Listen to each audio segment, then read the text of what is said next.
Nobel পুরস্কারের মৌসুম নিয়ে হাজির অক্টোবর। প্রথা অনুযায়ী প্রতিবছর এ মাসের প্রথম সোমবার শুরু হয় নোবেল বিজয়ীদের নাম ঘোষণা। প্রথম দিন ঘোষণা করা হয় চিকিৎসা শাস্ত্রের নোবেল। সেই হিসেবে 7 অক্টোবর থেকে নোবেল পুরস্কার জয়ীদের নাম ঘোষণা করা হবে। 6টি বিভাগে 6 দিন নোবেল বিজয়ীদের নাম ঘোষণা করা হবে। নোবেল শান্তি পুরস্কার ঘোষণা করা হয় ইউরোপের দেশ নরওয়ে থেকে। সাহিত্য ও অর্থনীতির মতো অন্য পুরস্কারগুলো অবশ্য সুইডেন থেকে ঘোষণা করা হয়।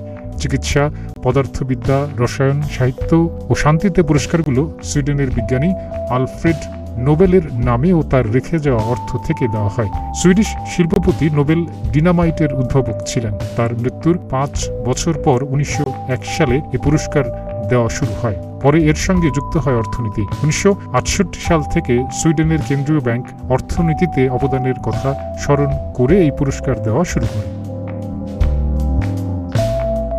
আলফ্রেড নোবেলের মৃত্যুর দিন প্রতিবছর ডিসেম্বরের 10 তারিখ বিজয়ীদের হাতে পুরস্কারের অর্থ তুলে দেওয়া হয়। এ সময় তাদের একটি সনদ ও একটি স্বর্ণ পদক দেওয়া হয়। এবছর পুরস্কার জয়ী পাবেন $10 লাখ।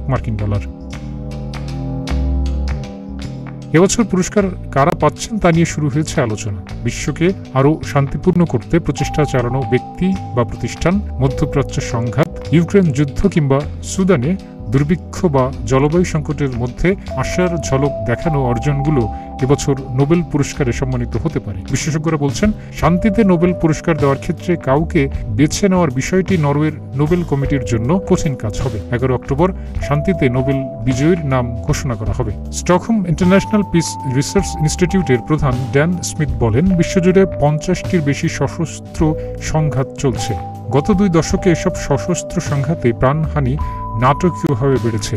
নোবেল শান্তি কমিটির সচিব ওলাভ নজলস্ট্যাট বলেন, এবছরও শান্তি পুরস্কার দেওয়ার জন্য যোগ্য একজনকে পাওয়ার বিষয়ে তিনি আত্মবিশ্বাসী। গত বছর কারাবন্দী ইরানের অধিকার কর্মী নার্গিস মোহাম্মদী শান্তিতে নোবেল পান। এবছর শান্তিতে নোবেল পুরস্কারের জন্য 286 জন মনোনয়ন পেয়েছেন। তবে এ তালিকায় কাদের নাম থাকে তা 5 দশক ধরে গোপন রেখে চলেছে নোবেল কমিটি।